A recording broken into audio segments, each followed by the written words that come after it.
Thank you all for coming today for today's Mitchell Hour here at AFA. I'm Mark Shantz, Mitchell's Director of Publications, and on behalf of General Deptula, who's on a plane on the way to Scotland right now, I think, I'd like to welcome you all to today's discussion with our special guest, Lieutenant General J.D. Harris, who's the Air Force's current Deputy Chief of Staff for Strategic Plans and Requirements. General Harris joins us today to provide his unique perspective on USAF operations analysis and to tell us how the service assesses current needs and uses effective airspace and cyber power to execute current and future operations to meet the requirements laid out in the National Defense Strategy and the National Security Strategy. In his current position, Harris leads the development and integration of the Air Force strategy, long-range plans, and operational capabilities-based requirements. He directs and coordinates activities ensuring the Air Force builds and employs effective aerospace power to achieve national defense objectives. Harris entered the Air Force in 1985 as a ROTC graduate at the Washington State University. He has served as a flight commander, operations officer, weapons officer, and inspector general.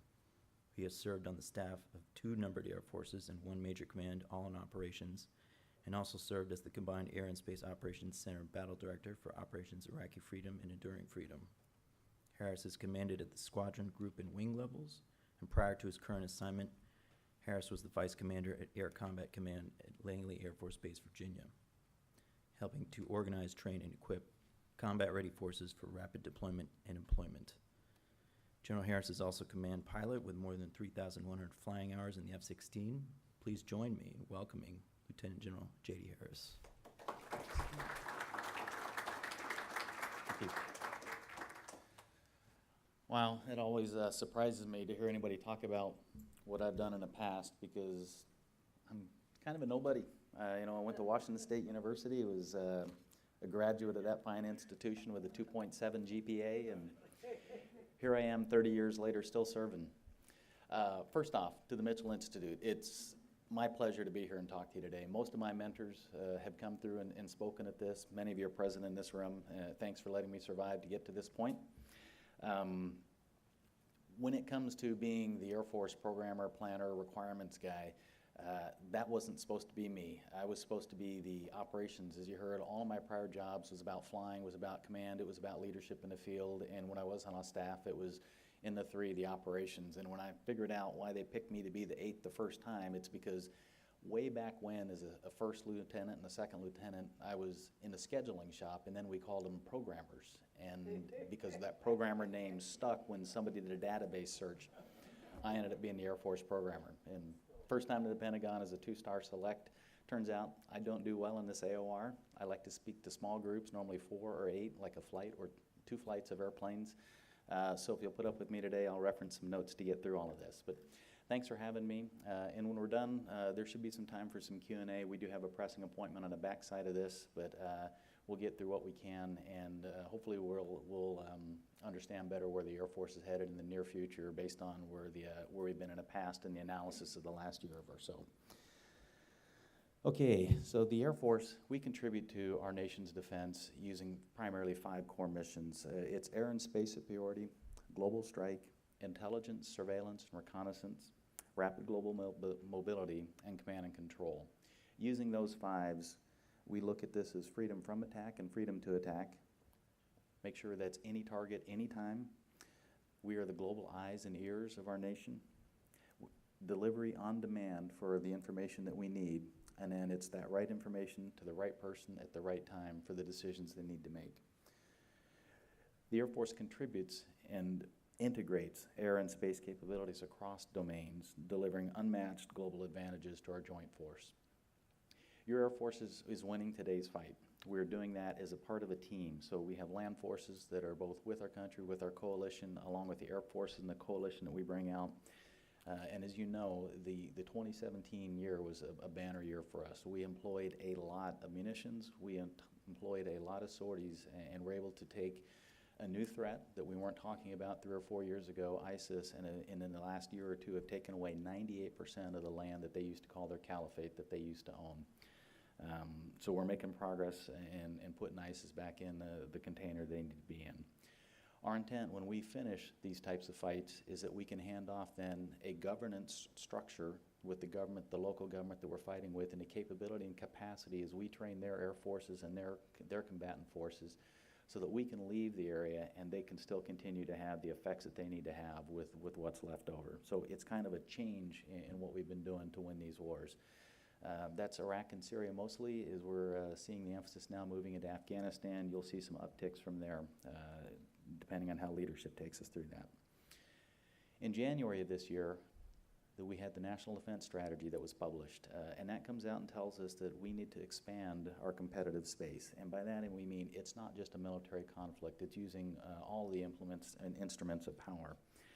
To do that, though, the military and the Air Force specifically, we are told to build a more lethal force and prioritize war and readiness for a high-end fight rather than the fight that we've been in for the last 20 years. Now, our adversaries have been watching what we're doing, but again, this is in that counterinsurgency type of a fight, but they're watching, learning, measuring, and pacing with us. And while we've been in this fight, they've been trying to catch up to a lot of things that we deliver on the high end of our spectrum. So building that competitive space, the first thing we have to do is modernize our nuclear efforts. The Air Force owns 2 of the 3 legs of the triad, but the department is going to modernize all 3 legs of the triad at the same time. That's going to include the Nuclear Command, Control, and Communications, or NC3, the supporting infrastructure, and all of that's to ensure that we have a safe, secure, and effective nuclear force as our primary lines of deterrent. In space and cyberspace, treating these as warfighting domains is a change. It's something we couldn't have talked about 3 or 4 years ago in this type of an unclassified environment. So we're prioritizing our investments in resilience, reconstitution, and operations to ensure our space capabilities are protected. CPOR, ISR, or Command Control Communications, computers, intelligence, surveillance, and reconnaissance is also changing. We've been focused to get the information to the battlefield commander as quick as they need for the daily fight, whether that's FMV through unmanned aircraft or those signals intelligence to get them they need. We are also focusing that now on our high-end threat to make sure that we're ready to win tonight's and tomorrow's fights. Missile defense has become a part of that. Our homeland is no longer uncontested airspace. The investments will focus on layered missile defense and disruptive capabilities for both theater missile threats and ballistic missile threats that may be leaving the theater. Joint lethality in our contested environments, the joint force must be able to strike diverse targets inside the adversary's air and missile defense networks to destroy mobile power projection platforms, which means we're going to have to be able to be persistent in that airspace, understand what's going on, and continue to provide both the combat strike power and the information required for other joint force partners to be able to engage in this fight. Forward maneuver and posture resilience. We are prioritizing our ground, air, sea, and space forces so they can deploy, survive, operate, maneuver, and regenerate in all domains while under attack. That means we have to be able to be agile, mobile, and still lethal at the same time as we're moving about the battlefield and providing an enemy less of an opportunity to strike us. To help with that, we're going to continue to modernize our advanced autonomous systems. The department will invest broadly in military application of autonomy, artificial intelligence, machine learning, including rapid application of commercial breakthroughs, which we've been behind in, and gain our competitive military advantages, or in most cases maintain the competitive military advantage that we have. We also are looking at resilient and agile logistics. Investments will prioritize pre-positioned forward stock munitions, our abilities to get strategic mobility assets and work with our partners to help with the allied support, as well as our non-commercially dependent and distributed logistics, and maintains and maintenance to ensure the logistics sustainment while under persistent attack in a multi-domain effort. And persistent attack in that multi-domain effort means not just the battlefield threats, but also the cyber threats and the on-orbit threats that we're seeing. Now, your Air Force can't do this alone. This is something that we're doing as a joint force, but we're also doing it with our alliances and partners, and I'll talk about a few of the items we're going forward to help strengthen those. So the values of our allies and partners, it's not just a location or a place for us to be able to deploy to, but it's what they bring to the fight with us. So not just their interoperability, but how they work and train together with us on a daily basis is something that you're seeing shift from today's low-intensity fight to tomorrow's high-intensity fight. Now, to do that, that means that the adversaries are preparing to fight the U.S. What they're not preparing for is to fight us as a system. They look at it fighter v. fighter when we're looking at it system v. system. And the strongest systems that we bring to this is our alliances, our friends, and our partnerships, because that's where we get the ability to have a multi-axis attack and certainly bring the strengths of the world together. To uphold our commitments, we expect our partners to contribute their fair share, and I think our president's talked about that. And we'll fortify and expand our existing arrangements. So one of the tasks of the National Defense Strategy is also to get after reform, because we've got the money that we've got laid in the budget. We need that to be sustained and continue to be delivered on time, but we need to deliver performance quickly. And an effort for that, your Air Force is looking at a light attack experiment. The second phase of that has started today out in the desert, and what we expect to do is continue to bring this capability forward without having to produce a whole bunch of new technology. It's putting a ever-connected, always shareable NC3 network together that allows the light attack to be shared across multiple alliances, even if you're a new partner with us, and then continue to have the effects on the battlefield that we're having today, but at a much more cost-effective scope than what we're doing. The price per kill today using precision-guided weapons off 4th and 5th gen fighters is exorbitant, and our country's been paying that price for decades. What we hope to do in the next 5 or 6 years, depending on how the experiment goes, is lower that cost so that we can gain new allies and partners with a light attack approach. Not every country can afford an F-35. Certainly some of them can't afford F-16s and F-15s, so this light attack will give them an option to partner with us so that we can go out and have that persistent effect on the battlefield. They'll be lethal with where we need to be, provide the information as we're continuing today, and then be able to partner with other countries that haven't been able to do so to this point. Again, the intent is we squeeze in Syria, Iraq, and Afghanistan. Some of these threats are going to leak out to other locations. We expect that that threat in the low-intensity fight will continue to push back to other areas, so we'll have new partners we'll engage with. When we go engage with them, it's because their government hasn't been able to have the effect that they need in their ungoverned spaces with the forces that they have allied with them, that will come in side by side with them with a light attack platform, move forward, beat down the threat back to something that the local government and the force that we leave behind, trained to the standards that we have to be interoperable with us, can then govern and take care of their own spaces. So that's kind of the end state of where we see in our current contingent operation. For promotion of innovative thinking, we have 2 different organizations we'll talk about. The first one is AFWIC, W-I-C, and that's the Air Force Warfighting Integration Capability. For a long time, we've been working through an attack plan, not an attack plan, an allocation plan for where the Air Force is headed and trying to do our best to resource that. What we haven't had is that design.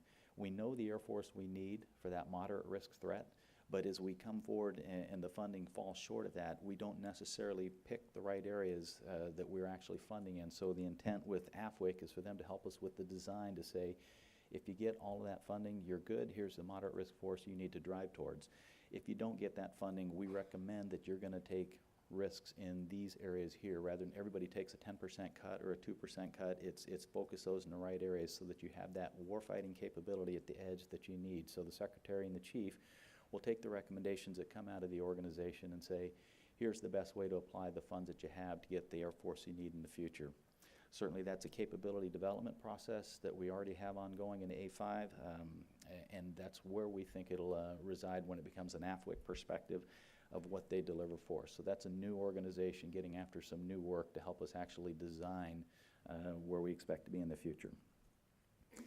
Also, we need to harness the American, not just economy, but our ingenuity and our entrepreneurship. So the second organization that we're standing up is AFWERX, and that's W-E-R-X.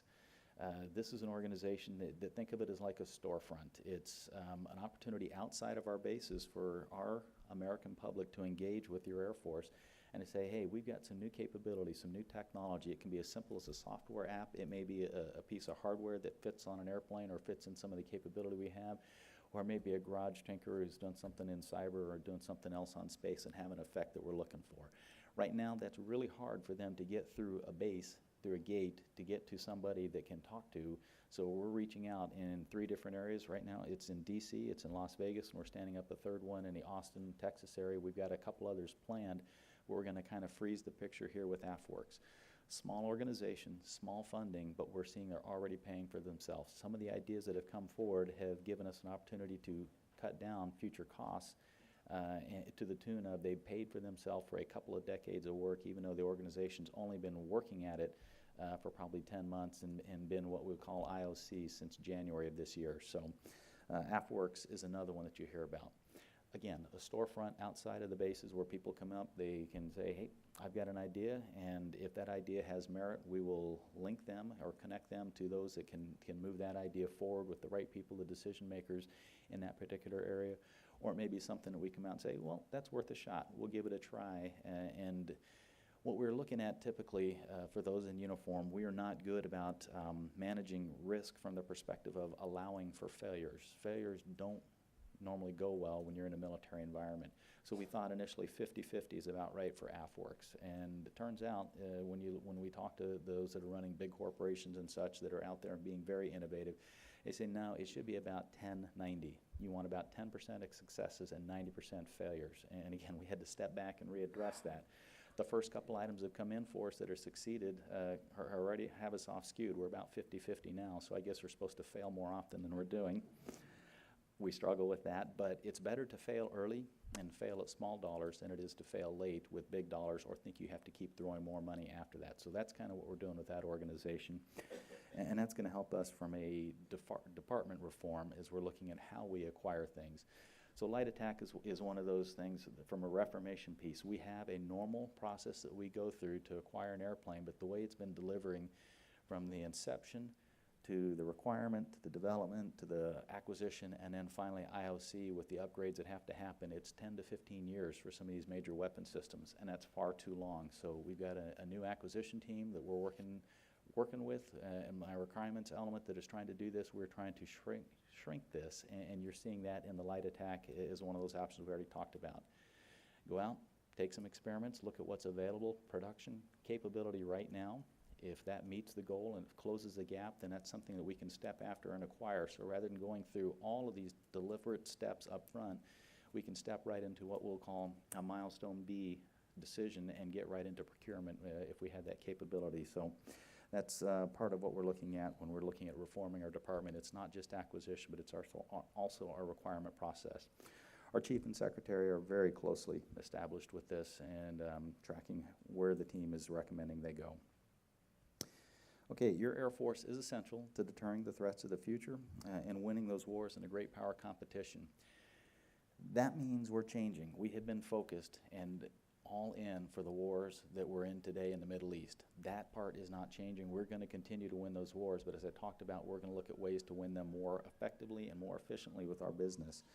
But to get ready for that next fight, that means we're going to have to pull some of our 4th and 5th gen assets home and replace those with the low-cost options that I've already talked about. But that's to get after readiness. So you're going to see that we're continuing to increase our flying hours across our board. It may generate into more flights per pilot or per air crew and more hours airborne each time. But what we also expect to see is to grow and strengthen these squadrons as they're moving out. So we have downsized for too long, and now your Air Force is starting to grow, and we're going to do that by fixing the readiness of the squadrons that we have, right-sizing those squadrons, and then starting to grow them into the future, and that's against all of our operational squadrons.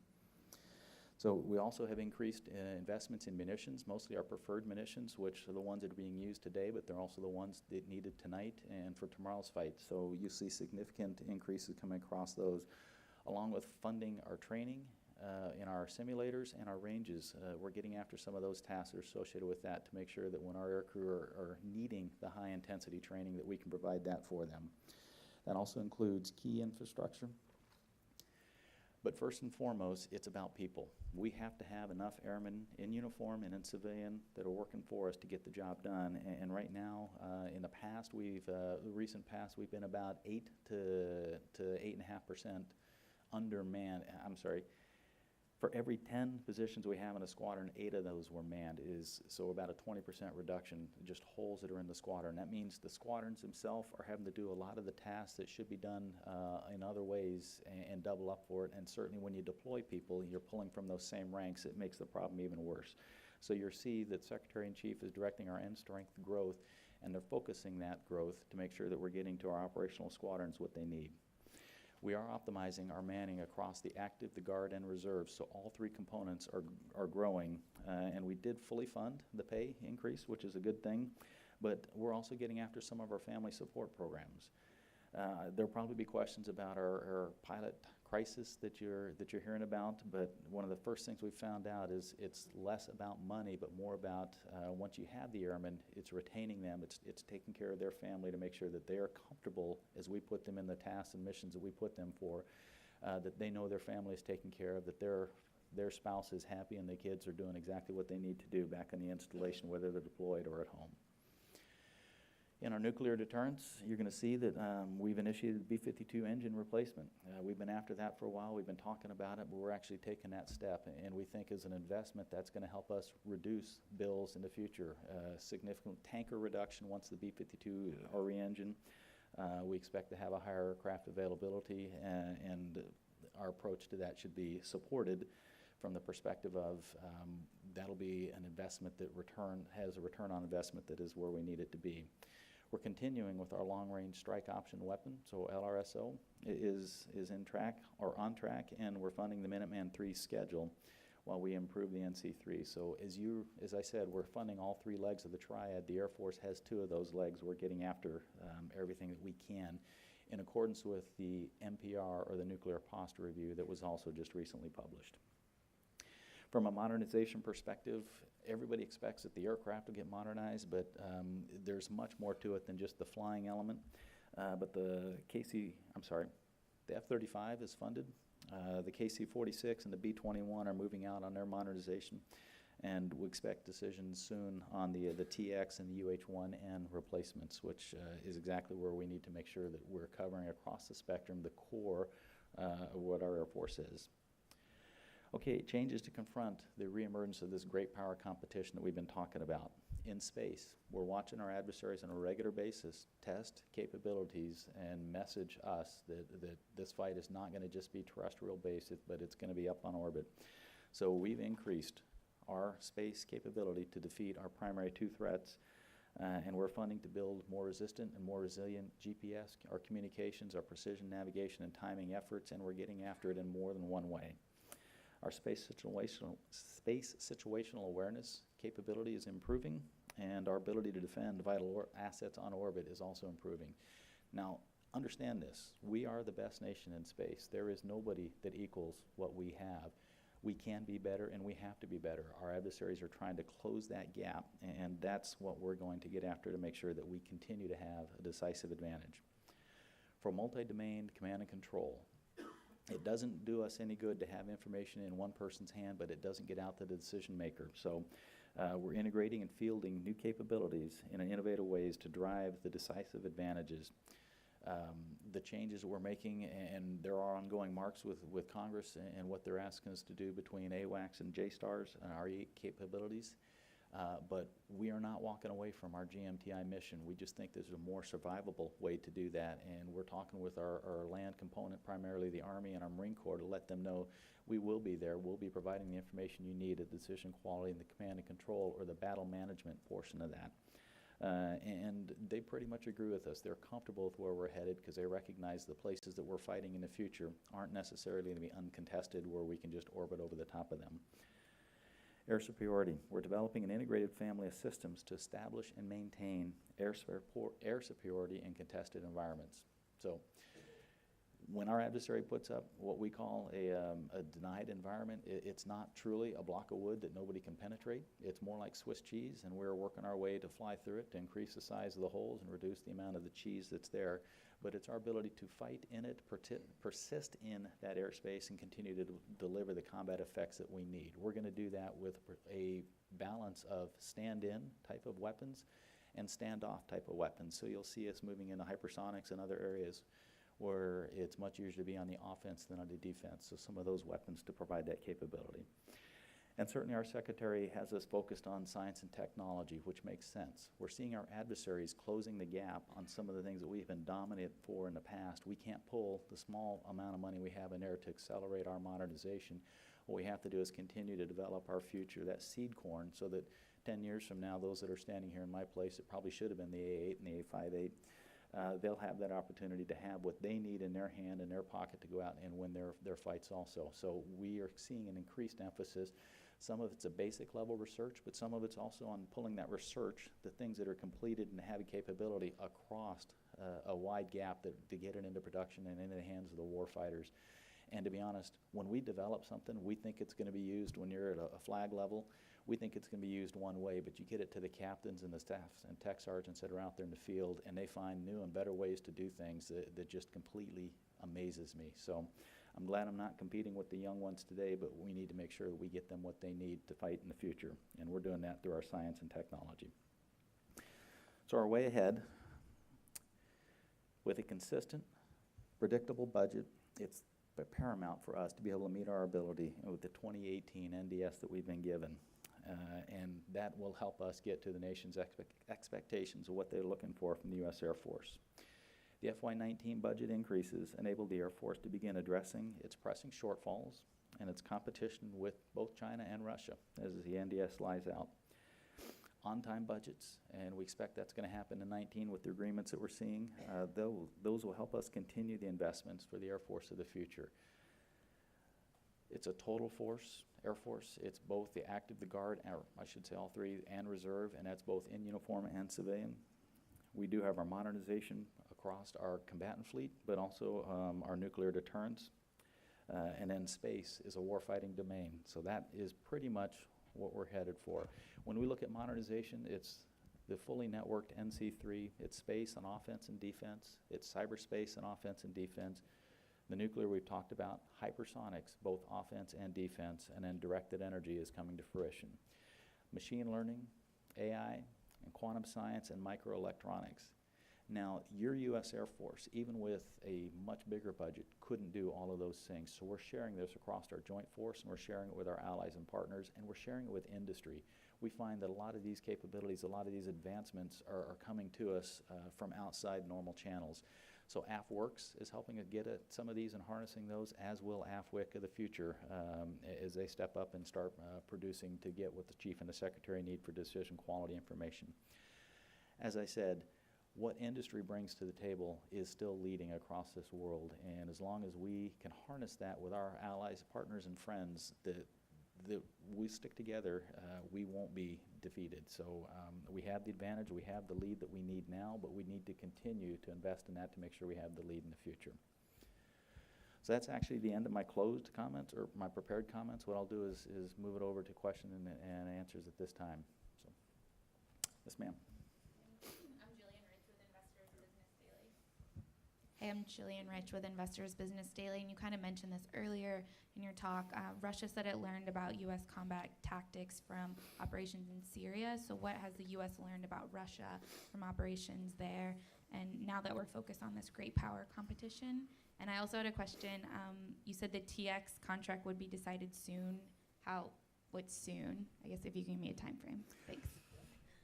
I would say in the next 12 months. That's not the answer you're looking for, but our team is looking at that, and the acquisition folks will be the ones that work through it. So because it's in review and going through that process now, I don't have more information on it. When it comes to Russia, they've been watching us for a while. We're actually in Syria, not necessarily working together, but we're more deconflicted in Syria. We're finding that they talk a big game, and they have a very big public affairs presence with the information that they release, whether it's accurate or not. I'll leave that for others to decide, but we're getting our objectives met in Syria, and we're beating back ISIS as we need to. Russia continues to work what's important to them as a nation. They told everybody they were going to shoot down all of our cruise missiles. We don't think they shot down a single one, so Russia may not be as capable as they think they are. And they're a pacing threat that we're continuing to work through for different types of fights, but right now in Syria we're fairly comfortable with where we're at. Yes, ma'am.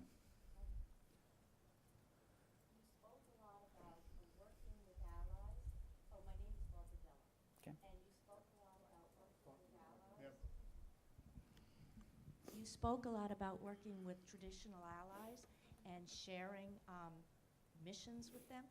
And my question is, how confident are we in the shared goals of our allies, where, for instance, a country like Israel would be a big asset and would be share a lot of goals in the Middle East. But if you move up to Europe, there's going to be more conflicted goals. So my question is, how difficult is it going to be as we work with other countries, traditional allies, will they always be there for us in the way we want? I would expect, yes, they'll always be there for us in the way we want, but also the way they want. When it's an ally, when it's a partnership, there are two sides to every discussion, and the first thing you start with are the things you agree on.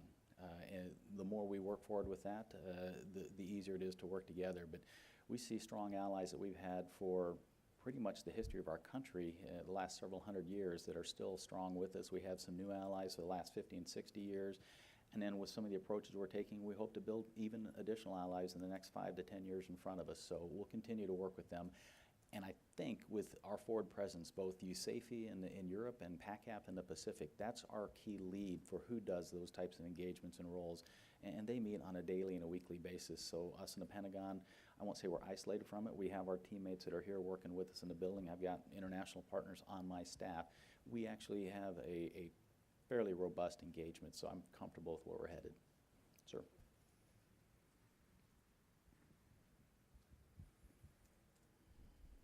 Jim Guiducci, National Director, AFA. I want to follow up on your AFWIC comments. Several years ago, when General John Jumper was Chief of Staff, he created a Directorate of Warfighting Integration within the A6 staff.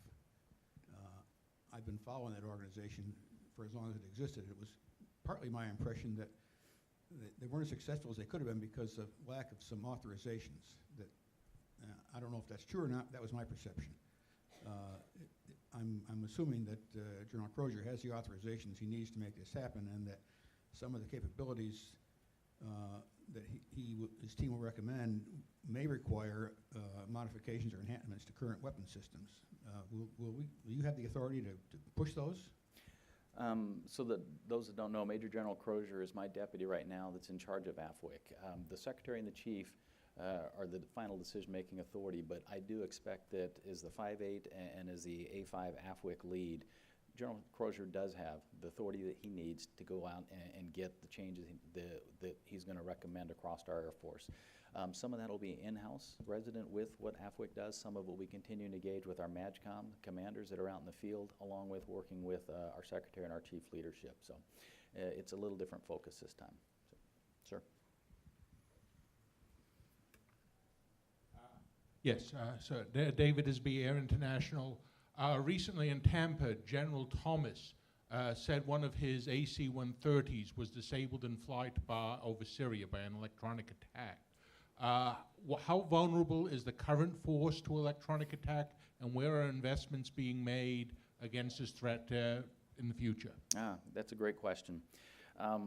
When you're fighting in a low-end fight, you're not as worried about electronic attack and some of that spectrum as we could be, but as we move into the high-end fight, that certainly becomes a concern. We have, prior to standing up our Air Force Warfighting Integration Capability, or AFWIC, we were doing probably annual studies, and our first one is Air Superiority 2030, and we moved through a couple of those in some of the Chief's big rocks. The next one of that will be electronic warfare in our spectrum. So your Air Force is investing in that, as is the Navy and the Army, all the services. But we're also studying to make sure we're putting the money where we need to, and our efforts, not just the dollars, but the people, the talent, the expertise, and that we're upgrading the things that we have that need to be upgraded, and we're developing new things as necessary for that. And remember, it's not just an air issue. This is ground, it's cyber, it's space, it's all of those, so it's multi-domain from that perspective. Sir. General, Bill Swickman of Northrop Grumman. You've spoken on several occasions over the past few years about the linkage between F-35 acquisition and sustainment costs and the number you can afford. Where do you see that picture headed now, and how do you see that related to whatever comes out of NGAD in the latter 2020s? Okay. Good question. I'm not going to talk specific numbers for the F-35, but the Air Force hasn't changed our requirement for what we've needed, so that should be well documented. What we are focusing on now with the F-35 program is driving down our sustainment and our operations costs of the future. So we're fairly happy from an F-35A model on procurement and where we're going. We have some quality escapes that we're working through, but that's part of any system that's fairly new, even though it feels like it's a mature system, or should be. The F-35 is IOC with our service and with the Marines, but not yet with the Navy. So still an immature system, but we're continuing to make advancements and investments in driving down the future costs of that platform. When it comes to next generation air dominance, that's a family of systems. It's not necessarily an airplane. It is going to be a capability that we need, which means it's not just fourth gen capabilities. It's how do we fight the next fight from an air and space superiority approach. And I think that's where we're headed with our Air Superiority 2030 flight plan. Fairly comfortable with the investments that we have and the direction that the Secretary and the Chief are taking us on. So, yes, ma'am. Valerie Encino with Defense News. I just would like to clarify your comments about TX. Can you give us any more clarity on, why this seems to be, what's the holdup here? You guys originally expected to award a contract by the end of calendar year 2017. If you guys do a full 12 months from now, that puts you mid-year 2019. And do you expect, has this pushed IOC to the right at all? I really can't talk about that. It's in-source selection now, and it's our acquisition professionals that do that. So my 12 months, that's just a way to say that the decision's not today. It'll be here in the near future. So, yes, ma'am. Good morning. Rachel Karras with Inside the Air Force. So your next-gen battle management strategy has 3 phases, and I'm wondering if you could dig into how you're preparing for the second and third phases, how you're laying the groundwork right now for those, and how that might be affected now that Congress is looking at making you go through with JSTARS recap anyway. Okay, so the congressional mark that you're speaking about, we are working with Congress and the Air Force leadership to make sure that we are doing what the Congress is asking of us. We think that if we were to continue the recap as it was planned, it wouldn't be survivable in a highly contested environment. So that's why we went to a different approach to, and as you rightly pointed out, the 3 increments. We have some decision points in the future, so we have continued our RFP for the JSTARS recap if necessary, and Congress may direct us to do that. But what we all agree to is we do have to continue the advanced battle management system, that network capability of the future. It's bringing all the sensors to bear that are in the battle space, not just one radar or a few radars that are dedicated to GMTI. And that's really what Increment 2 and Increment 3 are all about. So it's the network, and it's bringing those sensors together to get the information out to a battle management team that doesn't necessarily have to be in the air to make that more survivable. So you had a question up front. Thanks. Steve Hirsch from Air Force Magazine. I want to go back to the allies you were talking about before. You and the Secretary have alluded to 2 major adversaries, China and Russia, for us right now. Do the allies concur with us? Are they with us on who the 2 major adversaries are? You'd have to ask them. There's some of them in the room. You can ask them here in a little bit. But in general, yes. And that's one of the agreement areas we have. We're concerned about the speed of China catching up and Russia trying to be an emergent threat. Across the spectrum, when you look at a broader competitive environment, it's not just a military competition. It's economic. It's competition for allies themselves. So I really think we're kind of all on the same sheet of music from that perspective. Sir in the back. Sir Tony Lazarski, Cornerstone. Looking at the tanker fleet overall, we got a stressed legacy fleet, 135s, KC-10s. KC-46 should be coming online soon. What capabilities is that going to bring? How does that relieve the stress on your tanker force? And then I know they're stacked up. What's the Air Force going to do to try to accept them as quick as possible when they're ready? Well, we'll accept them when we're ready and when the aircraft themselves are ready. So I leave that again to our acquisition professionals to say it's ready to move across, and then we'll start operating with those. Air Mobility Command has a plan to actually integrate them across the fleet and a bed-down structure that's coming out. Portion of it is announced. So I think we're in a good place for where the tanker fleet is.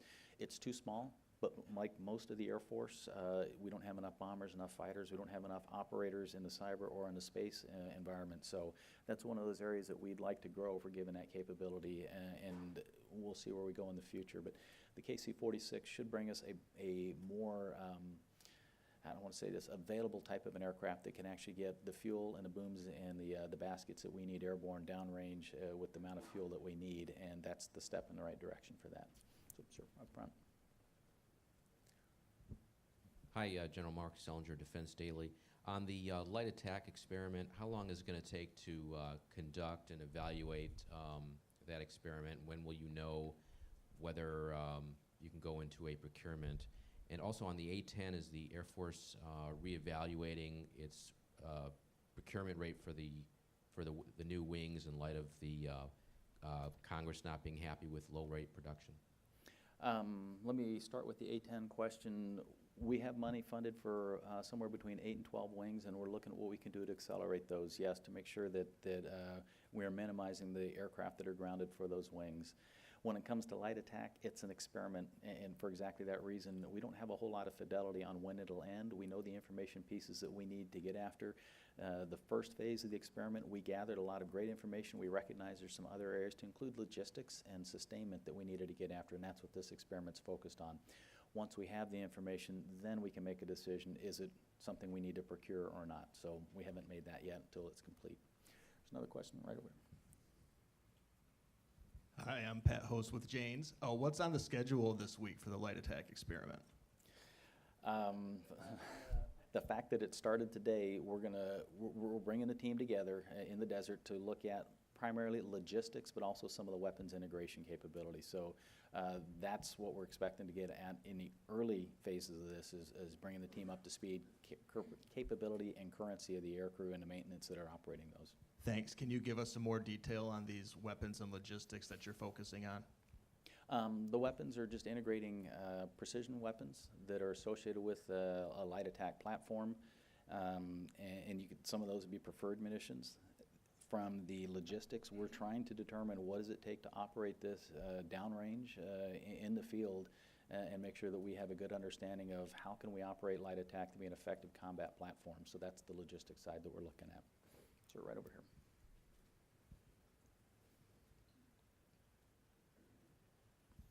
Steve Trimble with Flight International Magazine, and just to follow on that, when the two participants in this experiment was announced by the Air Force also talked about a light ISR capability.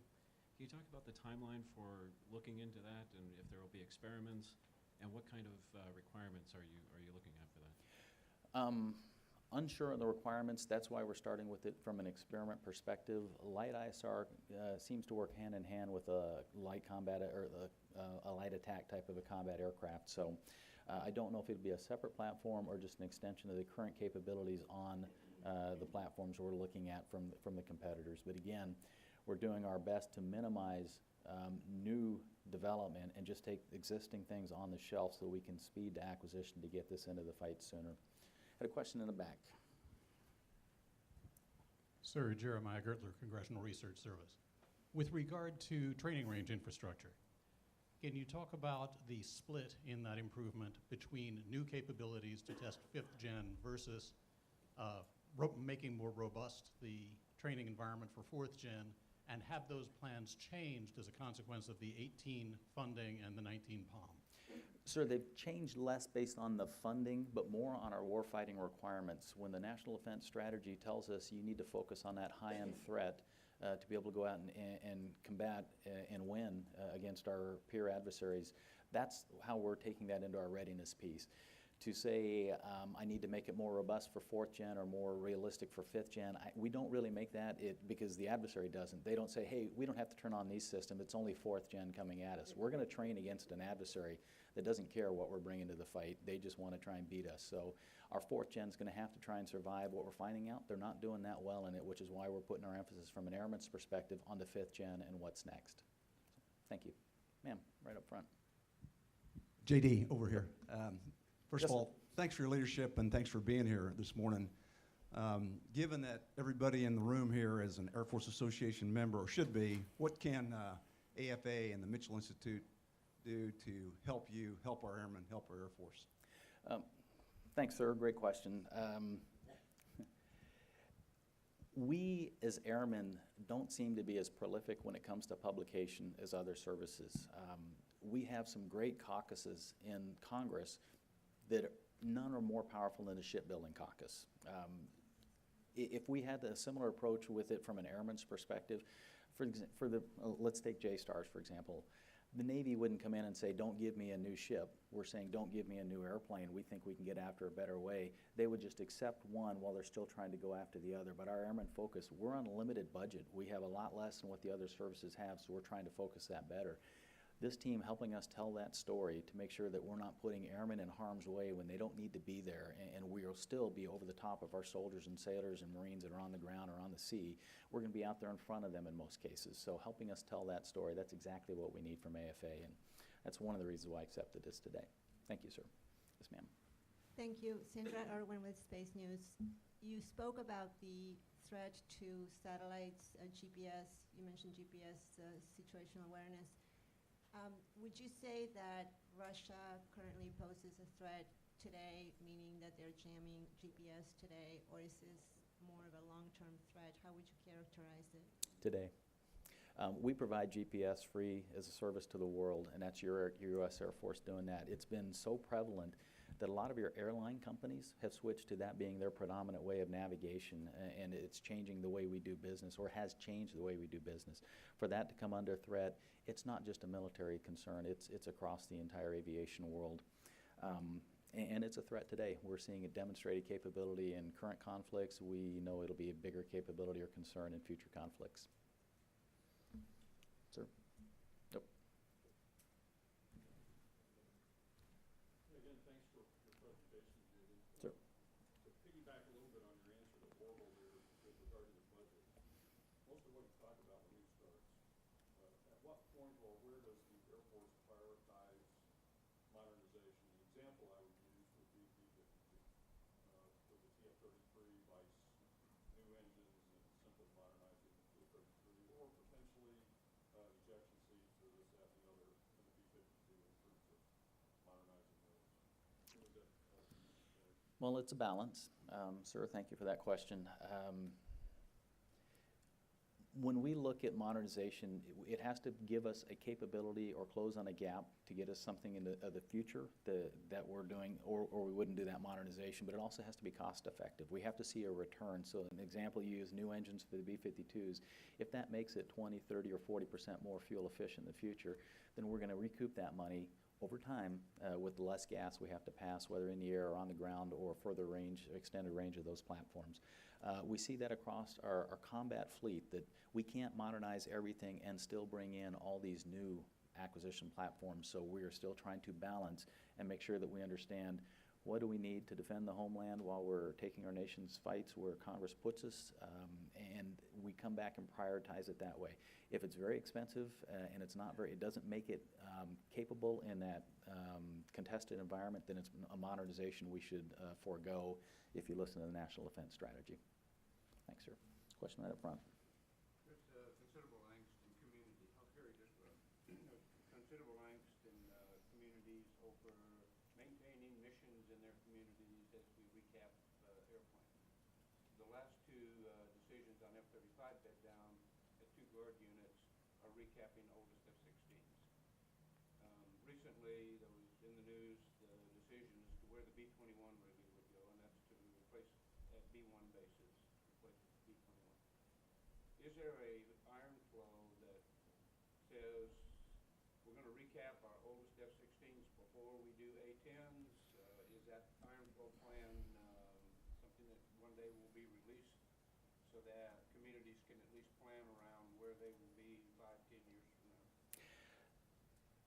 We are working through that replacement and bed down plan now, and we'll deliver that soon to our Chief and Secretary so they can make those decisions when it comes to the basing and bed down. As we've recently said with the bomber community, for flying bombers, you'll be flying bombers in the future if you're flying them now. We're working our way through that for the rest of the fleet. So communities should feel safe. Your Air Force isn't retracting. We're actually growing. So we're going to try and strengthen what we have, the squadrons, the people. Some of that is growth in aircraft. As you're aware, 24 PAA, 24 aircraft per squadron in a combat fighter is about the right number, and we're below that as an average. So we're going to try and increase the strength internal of that squadron. So if you have 18, if you're an active or guard, or active or reserve, it's growing to 24 squadrons, or 24 aircraft is what we're trying to do in that growth. So it doesn't necessarily mean we're retiring all of that old iron. We'll try and retire the oldest, the least capable iron, and then modernize what we're keeping, and then move forward. Our guard, we're trying to move them from 18 to 21 PA. So again, if you're in our aviation mission now, you will be in one way or another. The future is where we think we're headed. So again, we should have that information out to the chief soon, and then chief and secretary will make that decision for us. Ladies and gentlemen, let's welcome, thank General Harris for his time.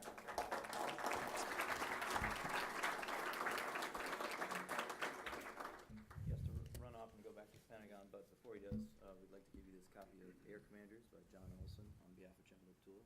Thank you for coming today, sir. Outstanding. Appreciate it. Thank you all for coming. See you Thanks for your time.